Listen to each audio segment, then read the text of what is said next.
ഏർപ്പെട്ടു. അന്നേരത്താർ ശ്രീ കൈലാസത്ത് അച്ഛൻ പരമേശ്വരനും അമ്മ പാർവതി മാതാവായിരിക്കുന്നു വരായിരിക്കുന്നു ഒരു കാലത്ത്.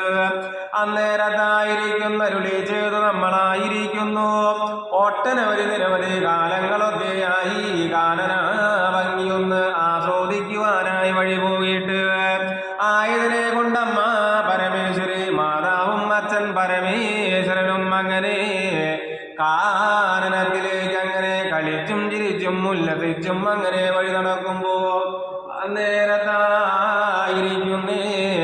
വേഗം തന്നെയായിരിക്കുന്നല്ലോ അവിടെ കുറെ വാനരന്മാരും വാനരനരിമാരും അവരായിരിക്കുന്ന ക്രീഡാസുഖങ്ങളിലൊക്കെ ഏർപ്പെടുന്നതും രമിക്കുന്നതൊക്കെ കാണുന്ന കാലം.